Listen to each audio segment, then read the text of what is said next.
Creepy Christmas Chronicles, The Bells of Hollow Pine.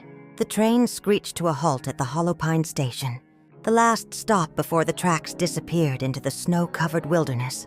Clara stepped off with her son Jamie, the bitter wind nipping at their faces. They were there to visit Aunt Mabel, a woman neither of them had seen since Jamie was a baby. Mabel had always been eccentric, but her letters had grown increasingly strange. "The bells are calling," her latest letter read. "Come before it's too late." The town of Hollow Pine was eerily quiet, blanketed in a heavy silence, broken only by the faint sound of church bells in the distance.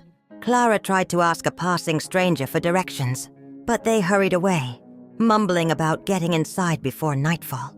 Mabel's cottage sat on the edge of the forest, a crooked structure wrapped in strings of Christmas lights that flickered like dying stars. The front door creaked open before Clara could knock. Mabel stood there, a frail figure with eyes that gleamed too brightly. "You came," she said, her voice trembling. "Good. You'll need to be here when the bells ring." Over dinner, Mabel explained the bells. "They come from the forest every Christmas Eve," she said, clutching a cup of tea like it was a lifeline. "No one knows where or who rings them. But if you hear them clearly, it means they've chosen you." Clara laughed nervously, assuming it was another of Mabel's peculiar stories. But Jamie was captivated. "What happens if they choose you?" he asked. Mabel's face darkened. "You disappear. Some say you're taken to another world. Others believe you're sacrificed to whatever lives in the woods." That night, Jamie couldn't sleep.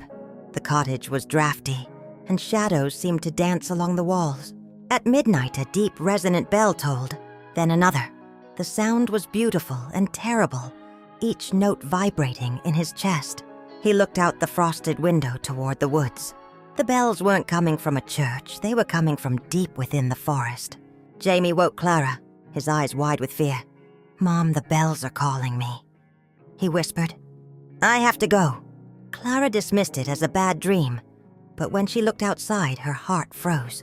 The snow was untouched except for a single trail of footprints leading from the cottage toward the forest.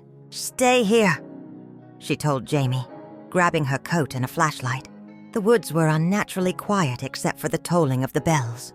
Clara followed the footprints, her breath visible in the freezing air.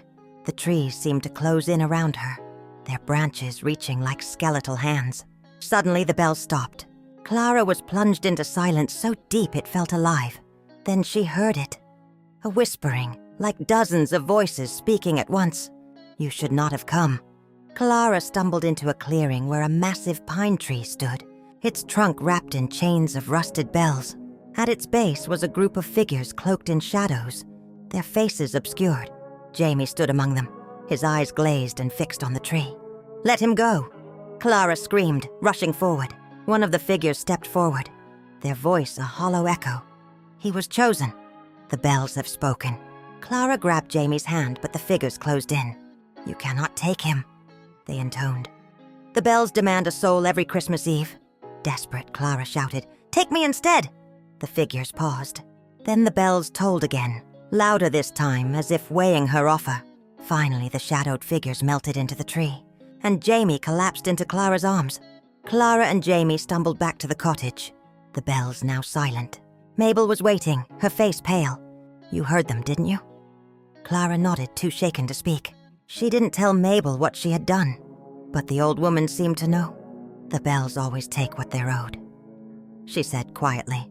That Christmas morning, the snow around the forest glistened with an unnatural red hue, and Clara swore she could hear faint tolls echoing through the stillness. From then on, Clara avoided Hollow Pine. But every Christmas Eve, as the clock struck midnight, she heard the bells ring in the distance, a chilling reminder that the forest never forgets its debts.